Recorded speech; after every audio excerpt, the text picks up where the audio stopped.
very politically active in California. And I just need to say that women need to get together and make sure this happens. I also want to put a plug in for Kamala Harris as vice president here in California. And Cortez. Hillary's going to need help. Yeah. In Congress. So we need to put them two women in peace in a sense. And I just so glad that you're here. This is the first time I met you, although I've been politically active all my life. Thank you. And Kamala is somebody that I met. My youngest daughter was in San Francisco, and she introduced me to Kamala, and I've done some things with her, and I know she's fabulous. And Nevada needs to know that Pamela and Cortez put that housing situation in order for foreclosures and stuff. So just imagine what they did for California and Nevada, what they can do in Washington, D.C. for the United States. I'm just crazy about these three women. By the way, my San Francisco daughter, my granddaughter, about 7 years ago, she was 7, said, "So what's the big deal about Grandma Maddie being Secretary of State?" All the girls were Secretary of State.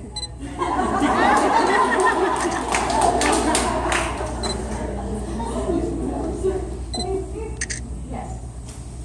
Well, the worst thing in the world is for a woman to have a dead battery, and that's what I had. But we're delighted to have you here. Could you please share with us that wonderful quote that you are often is attributed to you around women supporting women? Yes.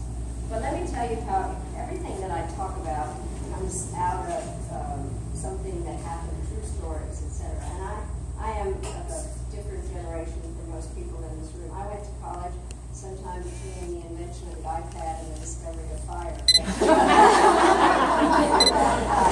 I graduated,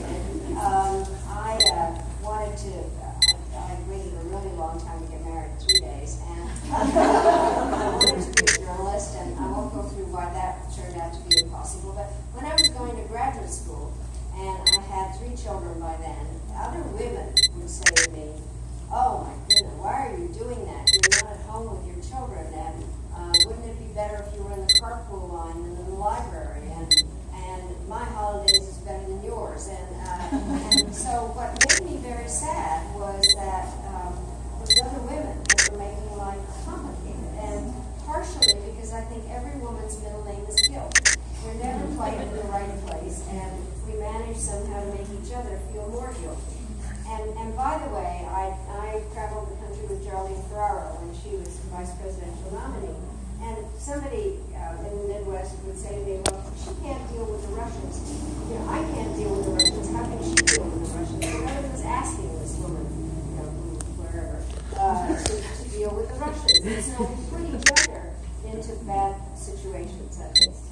And so I also do think that at a time when there are not a lot of women in various positions, either in business or in government, there also the Queen Bee syndrome developed, which was, if there's only one job, I'm going to have it, and not you. And so the other part that I discovered out of my own experiences, and I'm sure all of you have this happen to you.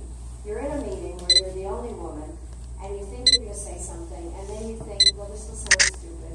And then the man says it, and everybody thinks it's brilliant. For not having said something.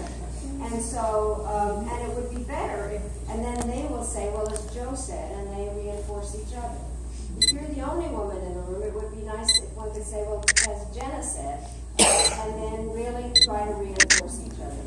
So that led me to say the single most famous thing I ever said, which was that there's a special place in hell for women who don't help each other. And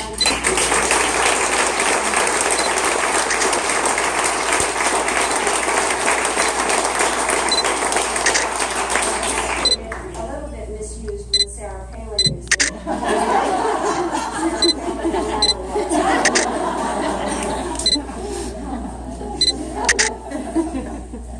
Yes. Maybe a bit pedestrian, but the energy around politics now is so vitriolic. And I face that in my own family. We have all daughters, and then you have my incredibly right-wing husband, father. How, understanding diplomacy like you do, I just find myself like a killer, quite frankly. I don't understand it to be that stupid.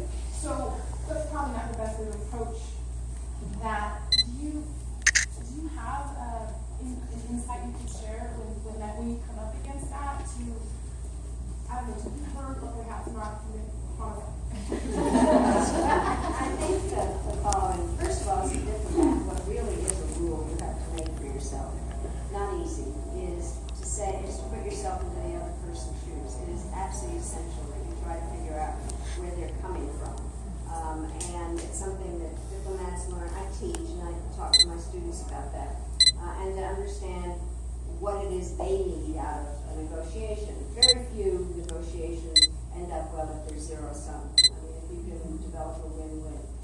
The problem is that sometimes you know what's in the other, what they are for, and you're totally against it. And I certainly found out when I met with Milosevic over what the Soviets were doing to kill Bosnians. And so the hard part is to control yourself.